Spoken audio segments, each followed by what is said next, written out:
Bonjour et bienvenue chez DigiSchool, je suis Oriane, votre enseignante en économie, et nous allons aujourd'hui aborder les avantages et les inconvénients du protectionnisme.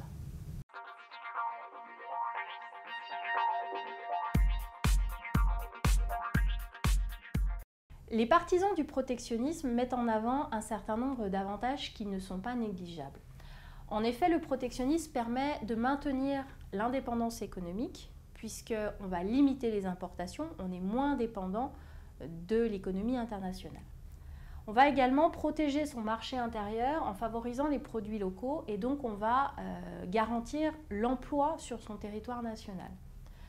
On peut également permettre de la protection d'un certain nombre de secteurs clés ou de secteurs qui sont en difficulté.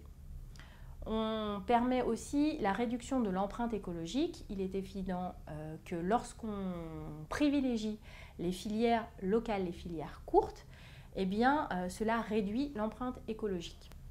Enfin, on va limiter les risques sanitaires et de sécurité. Alors, tout simplement parce qu'en important, on prend le risque d'importer des produits où les normes sanitaires ou les normes de sécurité sont moins contraignantes que sur le territoire national. Alors, quand on prend l'exemple de la politique agricole commune, on se rend compte que la PAC cumule en fait tous ces avantages.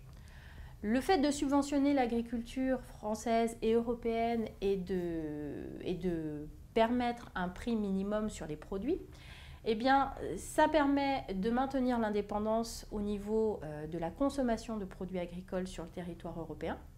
Ça permet de protéger le marché intérieur puisqu'on va favoriser les produits locaux et puis on va favoriser également la filière agricole et la filière agroalimentaire sur le sol européen. On va protéger un secteur clé. L'agriculture est un secteur clé puisqu'il permet de nourrir la population. Et c'est potentiellement un secteur qui pourrait être en difficulté puisque les pays étrangers produisent souvent à des coûts bien moindres puisque la main-d'œuvre est moins chère sur les territoires étrangers.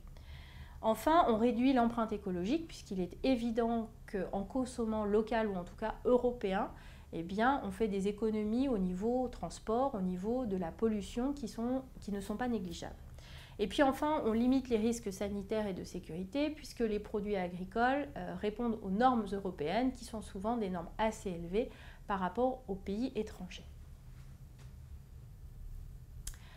Néanmoins, le protectionnisme n'a pas que des avantages, il a également un certain nombre d'inconvénients qu'il ne faut pas négliger non plus. Alors, le premier inconvénient, c'est le fait de s'exposer à des mesures de rétorsion. Alors pourquoi est-ce qu'on s'expose à des mesures de rétorsion? Tout simplement parce que lorsqu'un pays choisit d'adopter des mesures protectionnistes, eh bien, l'État qui souhaite pénétrer sur le marché intérieur peut également prendre des mesures de rétorsion, des mesures protectionnistes à l'encontre des produits qui vont venir de l'État protectionniste. Le caractère artificiel de certaines mesures est également important. En effet, lorsqu'on va subventionner un secteur en difficulté, une entreprise en difficulté, eh bien souvent on ne lui rend pas service.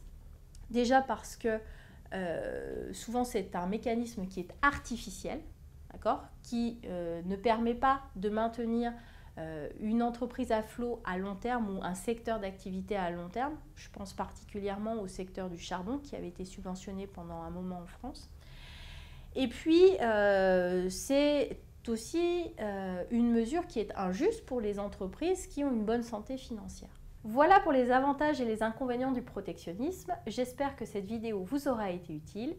Je vous invite à consulter nos autres documents et je vous dis à bientôt sur DigiSchool.